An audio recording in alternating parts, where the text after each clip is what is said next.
दान यज्ञानमया सात्वं यदि कांत कुर्याहं वामांगमायामि तदा त्वदीयं भासेत वाक्यं प्रथमं कुमारी। प्रथम वाक्य क्या है कन्या का कि हे पतिदेव, तीर्थ यात्रा, व्रतादि, उद्यापन, यज्ञादि और दानादि करने में यदि आप मुझे अपने साथ रखें तभी मैं आपके वाम भाग में आऊंगी। ये कन्या का वचन हुआ, आप उनको हाँ कहें। ये आपको वचन दे रहे हैं, फिर बाद में भूलना नहीं है। हमारा पितृ प्रधान यदि पूजयेथा वामांगमायामि तदा त्वदीयं भासेत कन्या वचनम द्वितीयम्। कन्या का द्वितीय वचन क्या है? यदि आप हे पतिदेव हव्य के द्वारा देवताओं को और कव्य के द्वारा पितर गणों को पूजित करें तभी मैं आपके वामांग में आऊंगी। ये सब साक्षी भी हैं।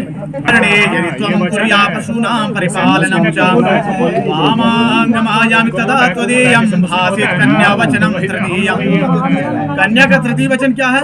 कुटुंब अर्थात परिवार की रक्षा और उनका भरण पोषण आप करें तथा गाय बैल आदि पशुओं को अपने गृह में रखकर उनका पालन करें तो मैं आपके वामांग में वाम भाग में आऊंगी।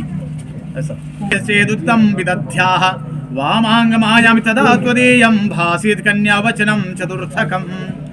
कन्या का चतुर्थ वचन क्या है? आय व्यय मान जितना लाभ और हानि होता है उन सब को उनको बताना है।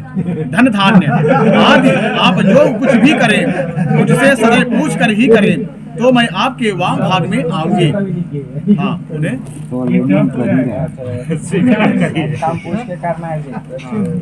देवालया राम तड़ाग कूपा वापेदिध्याय से पूजयेथाहं वामांगमायामि तदा त्वदीयं भासेत सा पंचम वाक्यमेतत्। कन्या का पांचवा वाक्य क्या है? देवालय, वाटिका, कूप, वापिका यदि आप निर्माण करें तो मैं आपके वाम भाग में आऊंगी।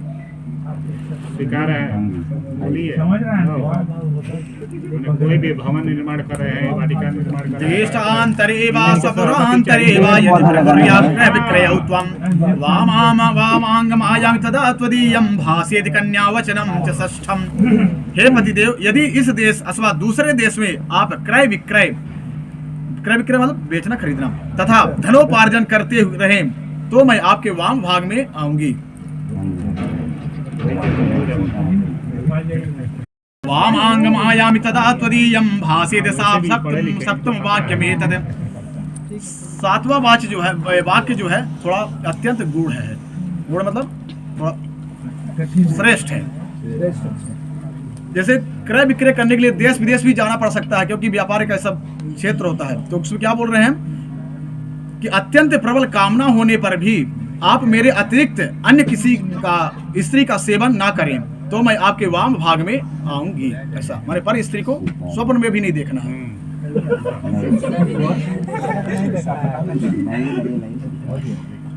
ये तो कन्या के 5-7 परगृहे यानम त्यजेत प्रोस्त भर्तृकाम।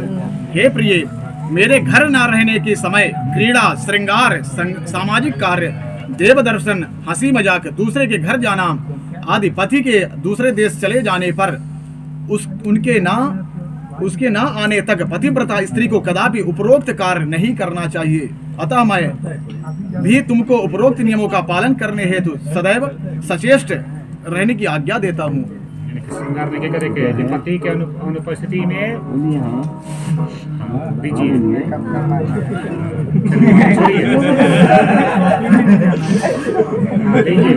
वर का दूसरा वाक्य क्या है?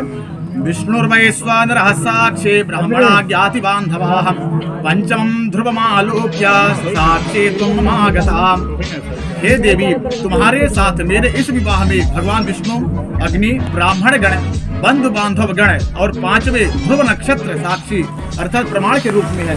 देखिए कितने लोग हमारे साक्षी शादी के? भगवान विष्णु हैं, अग्निदेव दूसरे, ब्राह्मण तीसरे, बंधु बांधव गण जो है ये हो गए सब मिला के 5वें, ध्रुव नक्षत्र 5वें साक्षी अर्थात प्रमाण के रूप में है। अतः इसके साक्षित्व में आज से तुम मेरी धर्मपत्नी हो। ऐसा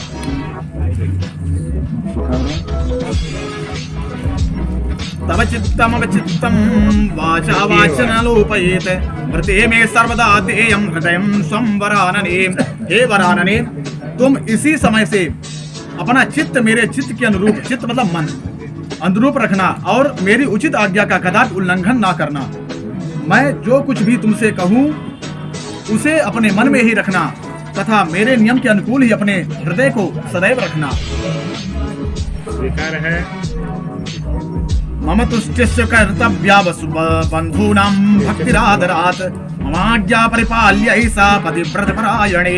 हे पतिव्रते, तुम्हारा यह मुख्य कर्तव्य है कि जिस प्रकार मुझे प्रसन्नता प्राप्त हो उसी प्रकार तुम कार्य करना तथा मेरे भाई बंधुओं के विषय में सम्मान पूर्वक भाव रखना और सदैव मेरी आज्ञा का पालन करना और घर परिवार में भी प्रेम व्यवहार रखना। स्वीकार है।